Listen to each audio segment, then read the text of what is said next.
আল্লাহু ইয়া রাব্বি ইয়া আল্লাহ।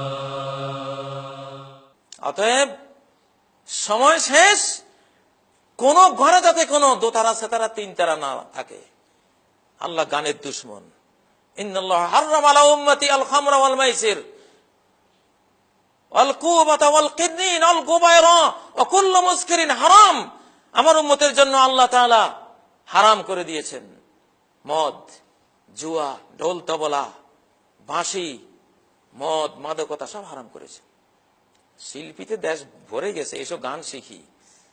আল্লাহ নবী বলেছেন, মান জালাসা ইলা কাইনাতিন, কোন শিল্পীর কাছে যে বসবে, ফাসামে আমিনু, তার কোন গান শুনবে, তাদের কোন অনুষ্ঠানে বসবে, বা যে কোনো মিডিয়া যে কোনো ভাবে ওদের কোন গান শুনবে, সুব্বাফি উযুনাইহিল আনুকু ইয়াউমাল কিয়ামা, তার দুই কানে সীসাকে উত্তপ্ত করে জাহান্নামের আগুনে ওটাকে দুই কানে ঢালা হবে। শোন, তোর গান ভালো লাগছে না, সিরিয়ালের গান, তোর এখন গান শোনাবো।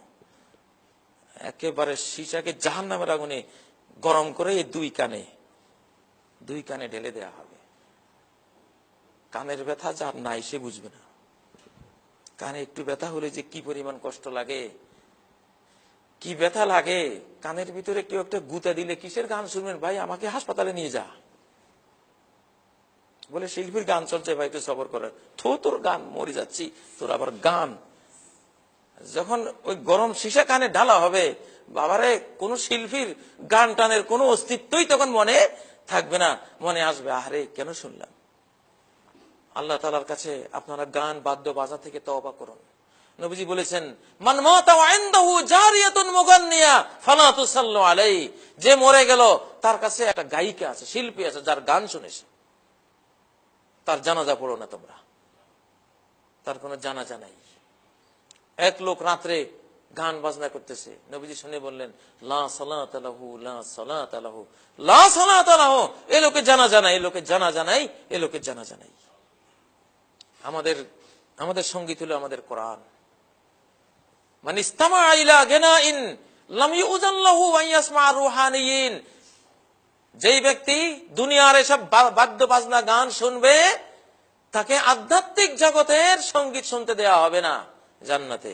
সাহাবীরা বললেন, আমার রুহানিয়ুন ইয়া রাসূলুল্লাহ, সেই মরমী সঙ্গীত কারা, সঙ্গীতজ্ঞ কারা? নবীজি বললেন, কুররা আহলিল জান্নাহ, জান্নাতবাসীদের যারা কুররা, কারি, জান্নাতবাসীদেরকে যারা শোনাবে সঙ্গীত, ওরা হলো মরমী, ওরা হলো আধ্যাত্মিক। যারা দুনিয়াতে শুনবে ওখানে তারা এটা পাবে না, যদি জান্নাতে যায়ও তবুও বঞ্চিত করা হবে ওদেরকে। যাই হোক, আল্লাহ তাআলা আমাদেরকে এসব পাপাচার থেকে, পাপাচার প্রতিরোধ করে ভূমিকম্প থেকে বাঁচার তৌফিক দান করুন। আল্লাহু আল্লাহু ইয়া রাব্বি ইয়া আল্লাহ, আল্লাহু ইয়া রাব্বি ইয়া আল্লাহ। লা ইলাহা ইল্লাল্লাহ, লা ইলাহা ইল্লাল্লাহ, লা ইলাহা ইল্লাল্লাহ, মুহাম্মাদুর রাসূলুল্লাহ।